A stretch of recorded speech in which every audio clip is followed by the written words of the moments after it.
Topic को हम वापस वो कंटिन्यू करते हैं। लास्ट टाइम हमने थोड़ा सा कॉन्सेप्ट हमने वो देखे थे कि स्टेट्स ऑफ मैटर के अंदर हमारे पास कौन कौन से कॉन्सेप्ट्स हम यूज़ करते हैं। मोस्टली मैंने आपको इसमें 3 मेन स्टेट्स के बारे में वो डिस्कशन की थी, सॉलिड, लिक्विड एंड गैस के बारे में। फिर हमने कुछ थोड़ी सी इन तीनों के प्रॉपर्टीज़ को भी चेक किया था। तो टॉपिक को हम कंटिन्यू करते हैं। हम स्टार्ट करते हैं सबसे पहले गैसियस स्टेट से या गैस से स्टार्ट करते हैं।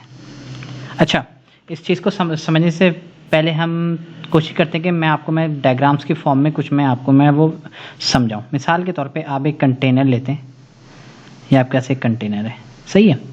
इस कंटेनर के अंदर आपके पास गैस के मॉलिक्यूल्स हैं। गैस आमतौर पे देखो, गैस के मॉलिक्यूल्स इन सेंस में एटम क्यों नहीं कह रहा कि मोस्टली हमारे पास क्या होता है, बहुत से एटम्स डुप्लेट रूल को फॉलो करते हैं या ऑक्टेट रूल वो बनाते हैं और वो डाई एटम के फॉर्म में होते हैं। तो डाई एटम का मतलब क्या, मिसाल के तौर पे हाइड्रोजन नहीं होता, गैसेस में आमतौर पे होता है H2, 2 हाइड्रोजन कंबाइन होते हैं। इसी तरह ऑक्सीजन कंबाइन होते तो बनाते O2 या नाइट्रोजन। तो हमारे पास गैसेस आमतौर पे मोस्टली जो होती है डाई एटॉमिक होती है, दो एटम कंबाइन होते हैं। गैसेस के अगर मैं मॉलिक्यूल्स या एटम्स की बात करूँ तो हमारे पास इस तरीके की अरेंजमेंट होती है, सही, मतलब दूर मॉलिक्यूल होते हैं। अब आप सिनेरियो समझो गैसेस के अंदर क्या है। अब गैसेस के पास ना एक चीज़ हमारे पास सबसे पहला पॉइंट है, गैसेस के पास हमारे पास एक चीज़ नहीं है, शेप फिक्स नहीं होती। इसके अंदर कोई शेप फिक्स है नहीं, ये दूर ऐसे बैठे हुए, कोई शेप नहीं है। गैसेस का हमारे पास वॉल्यूम भी फिक्स नहीं होता। अगर मिसाल के तौर पे अगर आपके पास कोई परफ्यूम की बॉटल है, उसको आप तोड़ते हो टक, तो वो सारी गैसेस वो एक्सपेंड हो जाती। आपके पास गुब्बारा है, गुब्बारे के अंदर से अगर आप वो गुब्बारा फटता है टक, वो गुब्बारे से सारी हवा निकल जाती है। इसकी एक तो शेप फिक्स नहीं होती और इसका वॉल्यूम भी सिमेट्रिकल नहीं है। वो आपके पास वो वॉल्यूम आप कंट्रोल नहीं कर सकते। वॉल्यूम कंट्रोल करने के लिए आपको क्या है कि उसको एक बॉटल के अंदर बंद करना ज़रूरी है। मिसाल के तौर पे परफ्यूम के केस में आप उसको वॉल्यूम में बंद करते हो। अभी मैं बात कर रहा हूँ गैसेस का। गैसेस की एक और कंडीशन है कि गैस हमारे पास जो रूम टेम्परेचर है, एम्बिएंट कंडीशन है, उसमें क्या होती है, हमारे पास वेपर्स की फॉर्म में है होती, लिक्विड तो नहीं होती गैस। मतलब गैस हमारे पास गैसियस स्टेट को कहते ही क्यों है, गैसियस या गैस जो हमारे पास होती है रूम टेम्परेचर पे क्या है, हमारे पास गैस की फॉर्म में। लेकिन एक और चीज़ पॉसिबल है, अगर मैं इस गैस को, जो ये मेरे पास ये पार्टिकल है, इसको अगर मैं कंप्रेस कर दूं, मैं किसी भी तरीके से उनको प्रेस करता हूं, तो ये क्या होगा, ये सिनेरियो ऐसा बनेगा ना कि अगर मेरे पास ये देखो, अगर मैं दिखा सकूं, मैं इसमें अब मैं कोशिश करूंगा मैं कलर कॉम्बिनेशन यूज़ करूं।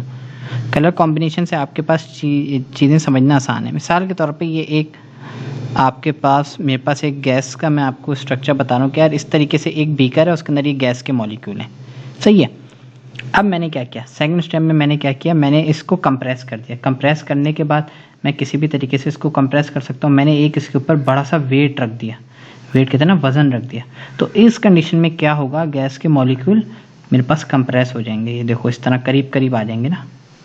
अब ये जो मॉलिक्यूल हैं ये अब लिक्विड के मॉलिक्यूल से रिसेंबल करेंगे। मैं जितना प्रेस करूँगा ये मॉलिक्यूल्स उतना करीब आ जाएंगे। तो इस तरीके से हम गैस को कंडेंस करते हैं। एक प्रोसेस कहलाता है कंडेंसेशन। कंडेंसेशन जो होता है, यही हमारे पास, इसी प्रोसेस पे हमारे पास फ्रिज काम करता है, कंडेंस कर देंगे। तो ये क्या होगा, ये जो पार्टिकल हैं जब भी करीब आ जाएंगे तो ये गैसियस स्टेट की जगह समहाउ इसकी जो फिजिबिलिटी है या फिजिकल फॉर्म है, ये लिक्विड्स के रिसेंबल करेगी। तो यही हम करते हैं उसके अंदर। हम परफ्यूम्स की बॉटल में हम उसको कंप्रेस कर देते हैं, हम उसके ऊपर वज़न डालते हैं, वज़न डालने की वजह से वो पार्टिकल्स कंप्रेस होते हैं और करीब आ जाते हैं।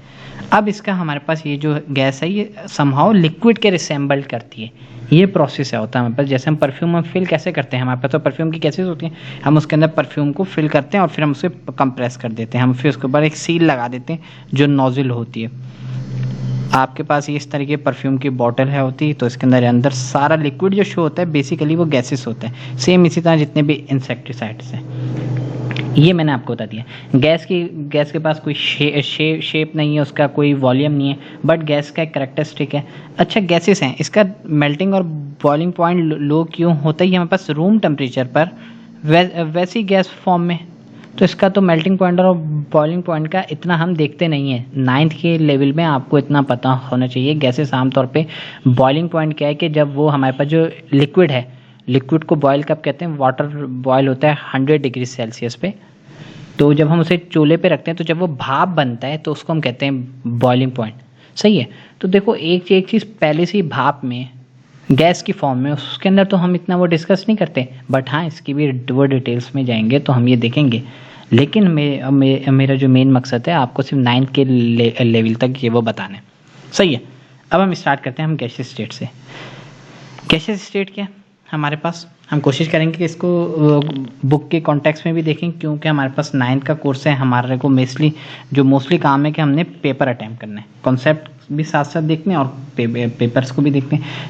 गैस के पास रिजिड नहीं है, टेक्सचर नहीं होता, नो फिक्स वॉल्यूम, उसका वॉल्यूम फिक्स नहीं है, प्लस उसके पास कोई शेप नहीं होती। ये तीनों बातें हमने देखी। ये इन्होंने रैंडम दिखाया हुआ है कि ये देखो ये किस तरह दूर दूर बैठे हुए, इनके पास ना तो कोई शेप है, जैसे मिसाल के तौर पे सॉलिड है उसके पास तो एक शेप होती है बॉक्स की फॉर्म में, लिक्विड है इसकी भी कुछ एक शेप होती है रैंडम से, अगर मैं कहीं लिक्विड में गिराता हूँ तो वो एक शेप में आ जाता है, इर्रेगुलर सा, इस तरह पानी गिरता है, कभी कभार वो ड्रॉप्स में होता है।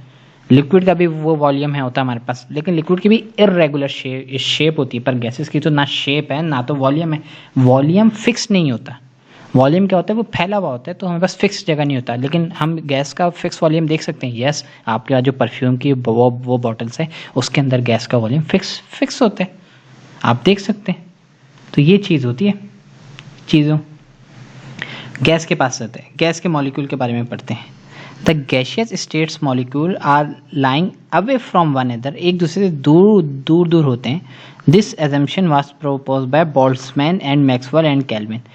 इसके अंदर जो मेन है वो केल्विन का काम है। सही है, साइंटिस्ट के नाम है, वैसे आपको पता। आपके पास एक काइनेटिक मॉलिक्यूलर थ्योरी है, उसके अंदर गैसेस के कैरेक्टर को कैसे बताया गया। इसमें से कोई भी चीज़ अभी तक याद करने वाली नहीं है, सिर्फ समझने। The molecules of gas are widely separated from each other, ये बात हमने देखी है। इसकी प्रैक्टिकल एग्जाम्पल है, आप परफ्यूम का स्प्रे करोगे एकदम से पूरे कमरे में परफ्यूम की स्मेल आ जाएगी। सही है।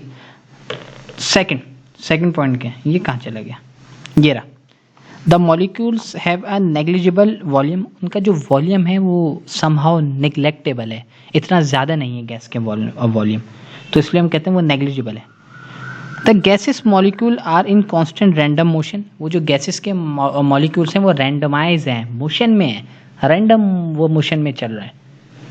कोई बात, इसकी एग्जांपल क्या है, आपके पास मिसाल के तौर पे आपके पास घर में खाना बनता है और उसकी जो खाने की महक है, वो जो खुशबू है वो किसी भी कमरे में आ सकती है। हाँ, इसको हम डायरेक्शन दे सकते हैं। मिसाल के तौर पे आपका जो डायरेक्शन, अगर जो एयर की डायरेक्शन है तो स्मेल आमतौर पे उसी डायरेक्शन में जाती है। मिसाल के तौर पे क्या होता है कि आपके घर के बाहर अगर आग लगी है तो जिस तरीके से हवा के रुख के साथ साथ जो धुआं चलता है, तो इसी तरह आप गैसेस के मॉलिक्यूल्स को डायरेक्शन दे सकते हो। बट वैसे वो क्या रैंडम है, वो तमाम जगह उसका धुआं जा रहा होता है।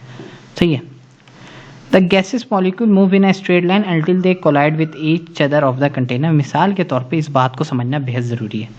अगर एक कंटेनर है जिसके अंदर गैस के मॉलिक्यूल हैं, तो ये कैसे होंगे, ये इसकी एक डायरेक्शन है, ये यहाँ तक जाएगा सीधा, और फिर क्या होगा, जब कंटेनर की वॉल से जब टकराएगा तो बाउंस बैक मारेगा। इस तरह ये जो है ये यहाँ जा रहा है, जब तक दीवार से नहीं टकराता ये वापस नहीं आएगा। इस तरह ये रैंडम मूव कर रहे हैं, तो इसको हम इस तरीके से भी शो कर सकते हैं, ये रैंडम जा रहा है, ये रैंडम जा रहा है, ये रैंडम जा रहा है, ये रैंडम जा रहा है। ये इसको अगर मैं कलर में दिखाना चाहूँ, ये जैसे मिसाल के तौर पर ये दीवार है, तो जब ये टकराने के बाद क्या होगा, अगर मैं जो टकराने के बाद मिसाल के तौर पर ये यहाँ से टकरा है, अब ये वापस आ रहा है, ये यहाँ से टकरा है तो ये हो सकता है इस डायरेक्शन में जा रहा है, ये यहाँ से टकराया हो सकता है उस डायरेक्शन में, ये यहाँ से टकराया उस डायरेक्शन में। तो रैंडम पैटर्न है, कोई लीनियर पैटर्न नहीं है, कोई हम प्रिडिक्ट नहीं कर सकते। On collision they do not lose energy because they are elastic in nature. अच्छा, गैस का मॉलिक्यूल है वो इलास्टिक है। मिसाल के तौर पे इलास्टिक किसे कहते हैं और प्लास्टिक किसे कहते हैं, ये मेरे ख्याल है कलर काफ़ी लाइट शेड है। इलास्टिक का मतलब है आपने इलास्टिक ली हुई है, आप उसे खींचोगे, जैसे खींचोगे और वापस छोड़ोगे वो वापस उसी जगह पे आ जाएंगे। गैस के मॉलिक्यूल भी ऐसे हैं, अगर एक गैस का मॉलिक्यूल है दूसरा मॉलिक्यूल जब भी आपस में टकराएंगे तो ये कैसे होंगे, मिसाल के तौर पर ये इस तरीके से टकराया कि दूसरा मॉलिक्यूल इस तरीके से कंप्रेस हुआ लेकिन फिर वो आपने देखी ना पिगी बॉल्स आती हैं, कॉटन की बॉल्स आती हैं जिसको हम कहते हैं सेटिस्फाइंग बॉल्स या स्ट्रेस बॉल्स कहते हैं। फॉर्म जो होता है, अगर आप फॉर्म को आप कंप्रेस करते हो, फॉर्म को प्रेस करते हो, फॉर्म को दबाते हो, तो फॉर्म क्या होता है, वो वापस अपनी शेप में आता है। आपका जो बेड के जो मैट्रेस होते हैं उसके फॉर्म को अगर आप दबाओगे वो वापस शेप में आ जाता है, मतलब वो इलास्टिक है, वो वापस अपनी शेप को गेन कर लेता है। जब शेप में गेन कर लेता है तो वो सही है। आपके पास बहुत से डस्टर होते हैं, मिसाल के तौर पे आपका जो फॉर्म वाला डस्टर होता है, आप उसको प्रेस करो वो वापस वो फुल जाता है। सेम ये है इलास्टिसिटी। इलास्टिसिटी किसे कहते हैं कि आप किसी चीज़ के ऊपर फोर्स अप्लाई करो, वो अपनी वापस शेप में आ जाए। फोर्स अप्लाई की तब तक उसने शेप चेंज किया, फिर उसके बाद वापस आ गई। मिसाल के तौर पे इलास्टिसिटी का मैं आपको एक एग्जांपल देता हूँ। आपके पास इरेज़र होते हैं, वो जिससे आप पेंसिल को इरेज करते हो, आप उसको उंगली से अगर आप उस इरेज़र को आप प्रेस करो तो वो थोड़ा सा रेज़र प्रेस होगा, लेकिन आप जैसे ही छोड़ोगे वो वापस अपनी शेप में आ जाता है। आपके पास रबर बैंड होते हैं, उसको आप खींचो, आप जैसे उसको छोड़ोगे वो वापस छोटा हो जाता है। इलास्टिक्स आपके पास डिफरेंट ये जो बैंड्स आते हैं वो, तो इलास्टिक्स कहते हैं कि आप किसी चीज़ को जब फोर्स लगाओ तो वो शेप चेंज करे, लेकिन जैसे आप फोर्स हटाओगे, उसे छोड़ोगे तो वो क्या है, वापस अपनी शेप में आ जाते हैं। सेम यही होता है। Pressure produce when molecules collide with the walls of container. अब हमारे पास क्या होता है, गैस के मॉलिक्यूल जब कंटेनर के साथ स्ट्राइक करेंगे, मिसाल के तौर पे यहाँ से टकराएंगे, यहाँ से टकराएंगे, यहाँ से टकराएंगे, तो टकराने के बाद यहाँ पर क्या होगा, प्रेशर जनरेट होगा, हिट होगा ना। आप दीवार पे आप एक किरमिच की बॉल मारोगे या कोई भी बॉल मारोगे तो वो दीवार के ऊपर क्या होगा, प्रेशर अप्लाई करेगा। ये फिजिक्स के अंदर हम ये बात पढ़ते हैं। तो ये हमारे पास इस तरीके से प्रेशर बनता है। अगर मैं एक जगह मैं एक गैस का मॉलिक्यूल लूँ, सही है, और मैं उसको मैं हीट करूँ, तो वो क्या होगा, वो जो जिस कंटेनर में, मिसाल के तौर पे ये मेरे पास एक कंटेनर है, इसके अंदर मेरे पास गैस के मॉलिक्यूल है। अब मैं आपको बताता हूँ रियल लाइफ एक्सीडेंट कैसे होते हैं। मैंने इसको कर लिया हीट, मैंने इसको क्या कर लिया, हीट कर लिया फ्लेम के फॉर्म में। तो क्या होगा, जब ये गैस के मॉलिक्यूल को हीट दोगे तो तेज़ी से मूव करेंगे। काइनेटिक मॉलिक्यूलर थ्योरी कहती है ये जज्बाती हो जाएंगे, इधर भागेंगे, उधर भागेंगे, इधर भागेंगे, उधर भागेंगे, तो ये तो बहुत खतरनाक हो जाएंगे। तो एक टाइम आएगा कि ये इतने पावरफुल होंगे कि इस कंटेनर को बर्स्ट कर देंगे, ब्लास्ट हो जाएगा। इसी तरीके से कहा जाता है जो आपके पास जो सिगरेट्स के लाइटर होते हैं वो आमतौर पे गैसेस होती हैं, उसमें जो पेट्रोल एक गैसियस फॉर्म में होता है वो आपके पास बर्स्ट कर जाता है। एक और चीज़ बताता हूँ, आप घर में कोल्ड ड्रिंक पीते हो, एग्जाम्पल याद रखो, कोल्ड ड्रिंक को आप हिलाते हो तो क्या होता है, जैसे आप कैप खोलते हो बस करके वो निकलता है, तो प्रेशर आ जाता है गैस के अंदर। कोल्ड ड्रिंक के अंदर क्या होता है, कार्बन डाइऑक्साइड गैस डिजॉल्व होती है, इसलिए हम इसको कहते हैं कार्बोनेटेड ड्रिंक। आप अब क्या करना, आप एक बार ना कोल्ड ड्रिंक खरीदना और उसको आप हिलाना। जब आप कोल्ड ड्रिंक को हिलाओगे तो वो गैस का प्रेशर होगा, तो आप जैसे ही खोलोगे वो एक प्रेशर से निकलेगी, वो स्पिल आउट एक मैकेनिज्म होता है, स्पिल आउट, वो एक रैपिड ब्लास्ट की फॉर्म में स्पिल आउट होगी। आप ये कर सकते हो। हमारे घरों में ये लोग शरारत करते हैं कि वो क्या करते हैं, वो कोल्ड ड्रिंक पीते हैं और कोल्ड ड्रिंक को लाने से पहले रास्ते में हिलाते हैं मस्ती करने के लिए, और जैसे कोई वो बंदा कोल्ड ड्रिंक खोलता है तो उसके ऊपर ये वो गिरती है। या हमारे पास ये होता है कि वो खुद तो अच्छी वाली पी लेते हैं, गैस वाली कोल्ड ड्रिंक, लेकिन वो पीने के बाद वो हिला के फ्रिज में रख देते हैं। तो उससे क्या होता है, हमारे पास प्रेशर रहता है। अच्छा, क्या हम इस प्रेशर को कम कर सकते हैं, गैस के प्रेशर को? जैसे हमने हिलाया तो प्रेशर बढ़ रहा, हाँ, अगर हम उस कोल्ड ड्रिंक को फ्रीज़र में रख दें ठंडा करने, तो वापस क्या होगा, उसके मॉलिक्यूल्स के अंदर जो गर्मी है, जज्बाती थे, वो सब ठंडे हो जाएंगे। तो हमारे को अगर केमिस्ट्री पता हो तो हम चीज़ों को अच्छे तरीके से समझ सकते हैं। आपके पास कोल्ड ड्रिंक को आप जिस तरह से गैस के मॉलिक्यूल को अगर आप फ्रीज़र में रखोगे, मिसाल के तौर पे कोल्ड ड्रिंक को फ्रीज़र में रखोगे, तो वो जो गैस है वो कंडेंस हो जाएगी। कंडेंस का मतलब है वो आप उसको कंप्रेस कर लोगे। कंप्रेस इन अ सेंस कि आपके जो एक्सट्रीम मॉलिक्यूल जो ज़्यादा हिलजुल कर रहे थे वो तमीज़ से ठंडे हो जाएंगे। इसलिए कहते हैं ना कि जब गुस्सा आए तो पानी पी लो, तो जब गैस के मॉलिक्यूल को गुस्सा है उसको आप फ्रीज़र में रख दो। ये एग्जाम्पल है। There are attractive and repulsive forces between the molecules। ये हमारे पास केमिस्ट्री या फिजिक्स के अंदर है कि जब भी दो मॉलिक्यूल्स होंगे, दो केसेस हो सकते हैं, या तो वो मॉलिक्यूल एक दूसरे के साथ चिपकेंगे, अट्रैक्शन करेंगे, या तो वो एक दूसरे से रिपेल करेंगे। तो ये हमारे पास एक नेचुरल है। Properties of gases, properties of gases को अब हम पढ़ते हैं।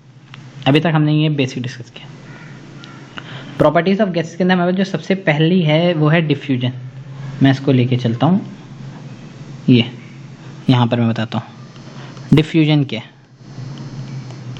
बड़े आसानी से समझाते हैं। हमारे पास एक कंटेनर है, कंटेनर के अंदर क्या है, कंटेनर के अंदर हमारे पास गैस के मॉलिक्यूल हैं, ये रहे। पता नहीं ये कलर आपको शो हो रहा होगा या नहीं, पर मेरे को शो हो रहा है, सही है। अब जैसे ही मैं ये कंटेनर का, मिसाल के तौर पे कंटेनर के ऊपर ये एक लिड लगा हुआ है, ढक्कन, मैंने ये लिड खोल दिया, सही है। अब क्या होगा, ये जो मॉलिक्यूल हैं ये इधर से बाहर आ जाएंगे, ये प्रोसेस कहलाता है डिफ्यूजन, सही है। डिफ्यूजन का क्या है कि आपके पास डिफ्यूजन के अंदर जो आपके पास जो गैस है वो मूव करेगी हाई कंसंट्रेशन से लो कंसंट्रेशन। अब आपको अगर मुझे हाई और लो का मतलब क्या है, मिसाल के तौर पे यहाँ पर आपके पास परफ्यूम था, लेकिन कमरे के अंदर तो परफ्यूम नहीं है, लेकिन जब आप परफ्यूम का प्रेस करोगे तो यहाँ पर परफ्यूम बहुत ज़्यादा था, आप जैसे ही प्रेस करोगे तो जहाँ पर परफ्यूम नहीं था वहाँ पर परफ्यूम के वो ड्रॉपलेट्स आएंगे। तो ये कहलाता है the movement of a molecules from higher concentration to the lower concentration is called diffusion. ये आपने टर्म पढ़ ली। The diffusion is defined as spontaneous mixing of a molecule by random motion and collision from homogeneous mixture. Gases are rapidly diffuse and depend upon the molecular masses of gases. मिसाल के तौर पे आपके पास diffusion क्या है कि किसी भी गैस का आपका जो परफ्यूम है उसको जब आप प्रेस करते हो तो वो पूरे कमरे में फैलता है, ये कहलाता है डिफ्यूजन। लेकिन अब डिफ्यूजन का एक और सवाल बनता है, मिसाल के तौर पे अब आप पूछोगे यार मेरे पास दो किस्म के परफ्यूम है, आपके पास एक परफ्यूम ए है, एक परफ्यूम बी है। आप देखते हो यार जो परफ्यूम ए है वो जल्दी से फैलता है कमरे में, और परफ्यूम बी है वो स्लो कमरे में फैलता है। आखिर इसकी रीज़न क्या है? आप कहोगे नहीं यार इसकी क्वालिटी अच्छी है। केमिस्ट्री क्वालिटी पे नहीं बात करती, केमिस्ट्री बात करती है एटॉमिक वेट पे। मिसाल के तौर पे एक है हाइड्रोजन, हाइड्रोजन का एटॉमिक नंबर क्या है 1, तो 2 हाइड्रोजन का हो गया, इसका एटॉमिक नंबर हो गया 2 एटॉमिक 2 हो गया इसका एटॉमिक वेट हाइड्रोजन का। इसी तरह ऑक्सीजन है, ऑक्सीजन का 8 है, 8 × 2 तो 16 हो गया। अब मुझे बताओ एक चीज़ हल्की है और एक चीज़ भारी है, तो कौन सी चीज़ पहले फैलेगी? आप कहोगे जो हल्की है। केमिस्ट्री भी इस पे चलती है। उस परफ्यूम के अंदर वो गैस यूज़ हुई है जिसका वेट हमारे पास हल्का है, हो सकता है हीलियम हो, और दूसरे परफ्यूम में हो सकता है कि उससे वो वेटली गैस वो यूज़ हुई है या जो उससे भारी है। अच्छा, ये वो नमाज के बाद इसको कंटिन्यू करते हैं।